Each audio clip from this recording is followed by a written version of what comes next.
Jenny McCarthy Show. Oh! We've known each other, by the way, for 20 years. Probably, yeah, more. 25?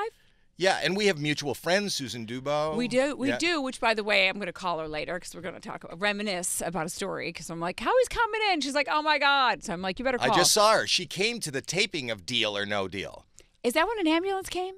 You know that? Yes. Yes.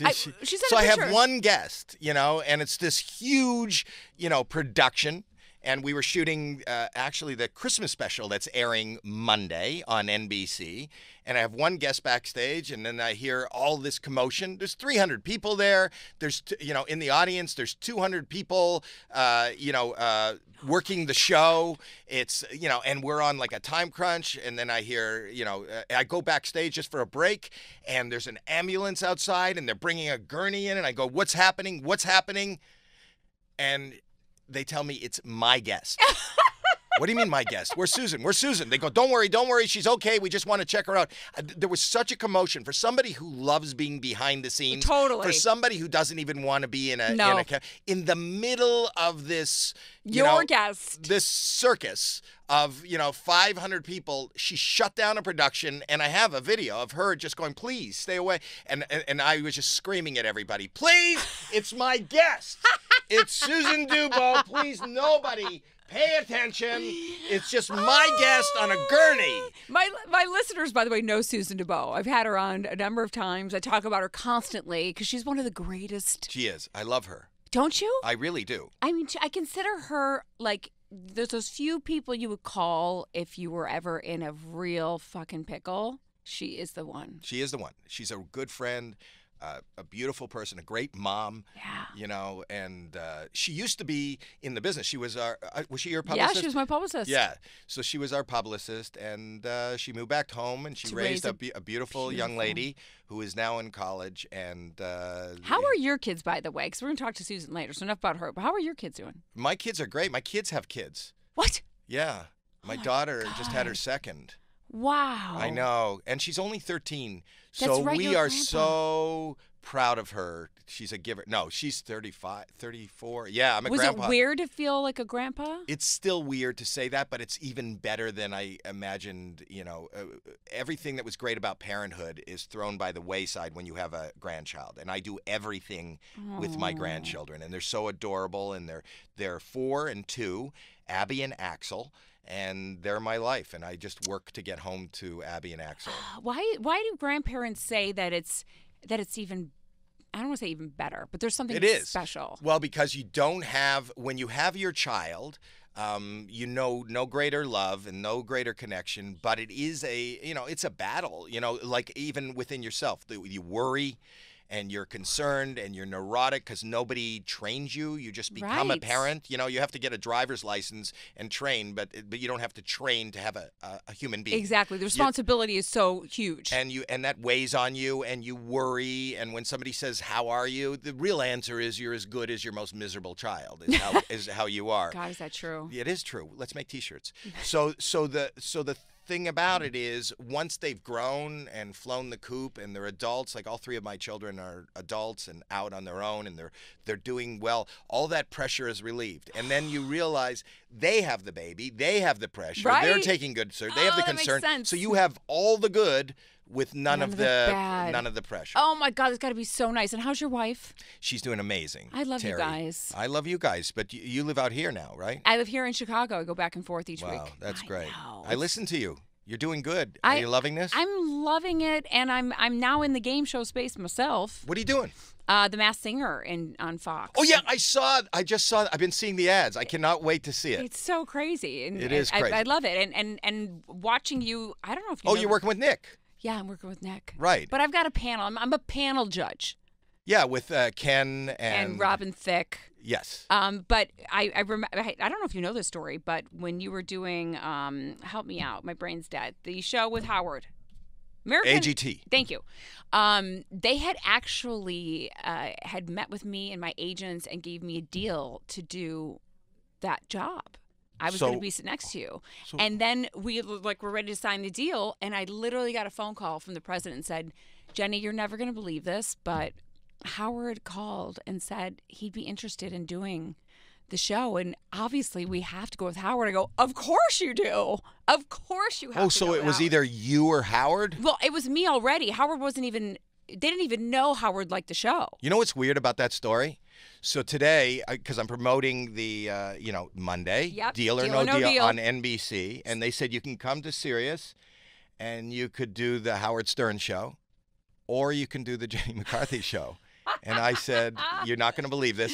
I'm choosing Jenny McCarthy. Oh, my God, I fucking I'm not doing love that. So this is the circle of life You're radio. right. I got you this time. Yes. How was that show working on it? I'm still working on it. And I mean, I do it I'm the longest remaining judge. I love it. It doesn't really feel like probably on The Masked Singer, you got to do more work than I got to do because it's kind of like a game. You have to figure something out. Yeah, you have to talk the entire time. Right. I don't. So, I was a huge fan of AGT even before I joined it. And, if anybody watches America's Got Talent, you just sit at home alone in your underpants and make comments about what you're seeing.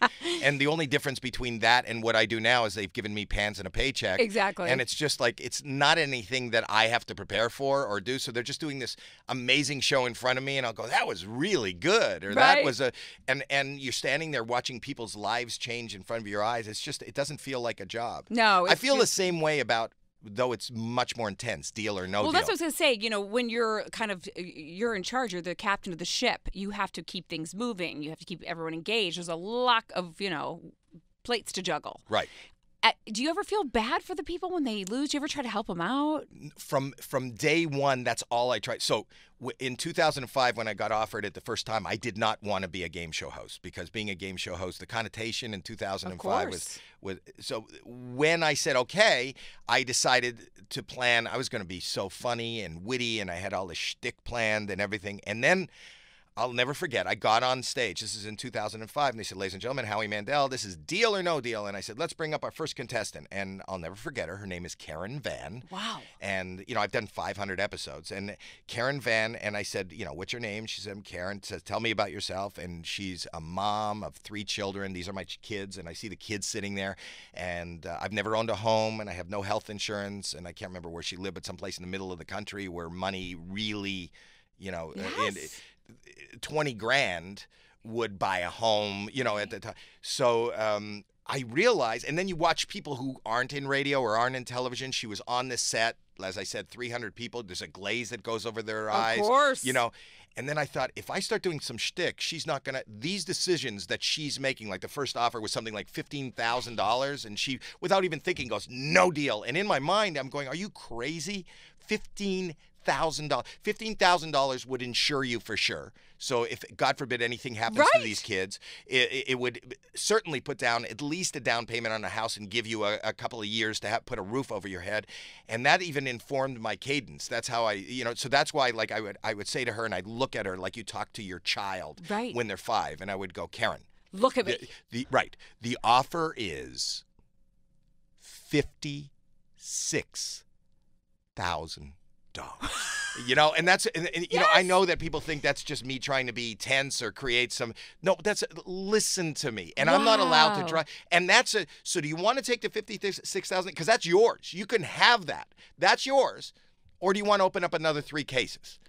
And I'm always fascinated by these people who tell me real stories, and that's the beauty of the show. And it seemed to hit even harder now in these times. I don't know why, like as we're doing it in the show, you'll see, and even in the Christmas show, men are crying and falling down and people are screaming, and it's much more visceral. When it was on the first time, people told me they used to scream at the TV and run at the screen and scream, no, or you, it takes everything for me not to throttle somebody.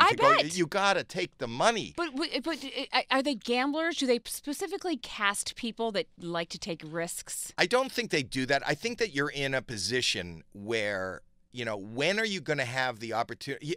I think the mentality becomes kind of like in Vegas. You offered me $56,000, but that's the house, which I don't think like. But they think that they're playing with house money. Because a lot of people will say to me, I came with nothing. Right. The $1 million is still in play. Oh. So I have an opportunity. I'm never going to have an opportunity to win $1 million. $56,000 versus $1 million. You're right, and they're probably paying the tax in their head. They're like, it's really only $25,000. You know what I mean? Like they're right. But I think they don't believe the offer being real. Do you have to take a phone call? I do, because I wanted Susan so bad. She calls all the time on my show. She's like a regular. Like, she's a folk hero on my show. Susan DeBoe, our best friend. Hello. Oh, I love Susan. Don't you? Susan keeps in touch. Every time something premieres, every time there's like on AGT, she's always texting with me on Deal or No Deal when it airs. What did I embarrass you, Susan? I told the story about you leaving with the gurney. Oh, yeah, that was just a minor little thing when I came to visit Howie and Deal and No Deal, and I left on an ambulance. But you know. But I love Susan. You know what's, because she doesn't like Uber. And she finds that going anywhere in an ambulance is a lot safer. You feel like you have... As Uber, you don't know. You're getting into a stained car with a bad smell. You know they have disinfected a gurney, so she leaves in the reclining position. I know you'd like that. But I wanted Susan to... I wanted you to bring up... Remember we both went to Howie's anniversary party back? I do. How many years was that? Oh, that was probably my 20th anniversary because we're having our 40th. Holy shit. That's right. Oh, my God. Are we invited? Years ago. Yep. I know what story you're going to tell. Go ahead. You got to tell it, Susan. Well, okay, real quickly. So, what do you get Howie and Terry for their anniversary? I couldn't figure out what to do, so Howie kind of likes little people. And the first thing I ever did with him was a photo shoot where he had a little person. And so I hired And he likes practical jokes. I'll just say that. And he likes practical jokes very, very much. And so I hired a little person to be my date to the 20th anniversary party. And if you've ever... I wound up pulling up in front of... Wait, I pulled up in front of Howie's house, and Susan's in front of me, and I've never seen her actually bring a date with her. And she's like, I'm coming with my date. I'm like, finally, she's bringing a date.